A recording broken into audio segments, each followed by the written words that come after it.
Hello people. Today we are going to learn about standing waves. भैया standing waves क्या है? पढ़ा है कभी? स्टैंडिंग वेव्स देखा है? याद है? हाँ जी, क्लास 11 में आया था.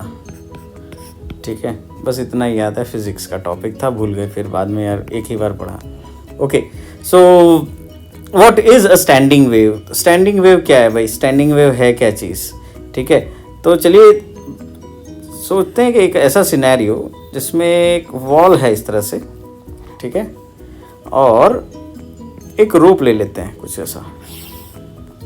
ओके, नाउ मैं इस पर्टिकुलर रोप को यहाँ से ऐसे अगर मैं इधर ऊपर नीचे ऑसिलेट करता हूँ तो क्या होगा कि it will propagate, it will like behave like a wave. ठीक है, तो कुछ इस तरह से करेगा. Correct. Okay, now since this is a rigid support, ये मेरा रिजिड सपोर्ट है, ये वॉल पूरा का पूरा. ठीक है, तो यहाँ से ऑफ कोर्स एक रिफ्लेक्टेड वेव भी आएगा. ठीक है, तो एक रिफ्लेक्टेड वेव कुछ इस तरह से सपोज अगर आ रहा हो,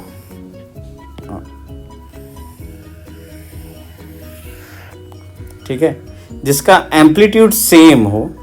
ठीक है, मेरा ट्रैवलिंग वेव,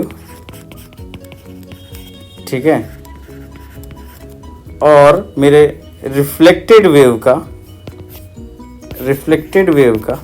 अगर एम्पलीट्यूड सेम हो, फ्रीक्वेंसी सेम हो, तो मैं क्या बोलूँगा कि इन दोनों का जो सुपरपोजिशन होगा, ठीक है, इन दोनों का जो सुपरपोजिशन होगा उसकी वजह से जो वेव बन रहा है ना, उसको मैं स्टैंडिंग वेव बोलता हूँ. ठीक है, this is a standing wave. ठीक है, स्टैंडिंग वेव के लिए मैं अगर इक्वेशन ले लेता हूँ कि मेरे पास अगर मेरा जो फर्स्ट वेव है, ठीक है, द रेड वन.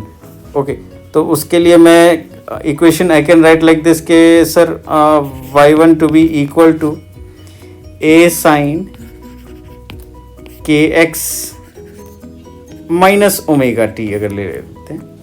ठीक है, और y2 के लिए अगर मैं ले लूँ y2 to be equal to a sine kx positive omega T.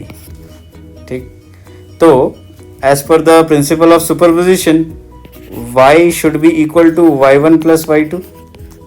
ठीक है, so what would be y x of t? तो y x ऑफ t क्या हो जाएगा? तो it would be equal to a sine kx minus omega t plus a sine kx plus omega t. Correct. अभी इधर a को common ले लेते हैं और ब्रैकेट में हमारे पास है sine of kx minus omega t plus sine kx positive omega t. Correct. Okay, तो अगर हम इस चीज़ को ध्यान से देखें, इन दोनों टर्म्स को, तो हमको याद आता है कि सर एक मैथ्स भी पढ़ा था हमने कहीं, और मैथ्स में ट्रिग्नोमेट्रिक आइडेंटिटीज़ देखी थी. तो ट्रिग्नोमेट्रिक आइडेंटिटीज़ में कुछ इस तरह से था कि sine of a plus B plus sine of a minus B is equal to 2 sin a cos b. Correct. तो इसका यूज़ करते हैं, इसी पर्टिकुलर इक्वेशन का यूज़ कर देते हैं, हम इसमें सब्स्टिट्यूट कर देंगे अब हमारे इक्वेशन में. तो हमारे पास जो आंसर आएगा y x of t to be equal to twice a sine, अब a की जगह मैं kx ले लेता हूँ, okay, into cos omega T. ठीक है, so I can write it like this, this is 2a sine kx into cos omega T. Colour change इसके लिए किया है क्योंकि हम देख सके कि जो हमारा जो रिजल्टेंट वेव y आया है, y x ऑफ t आया है, वो बता सके कि भैया ये जो पर्टिकुलर पार्ट है ना, दिस इज द एम्पलीट्यूड, ठीक है, ये एम्पलीट्यूड है हमारे पास।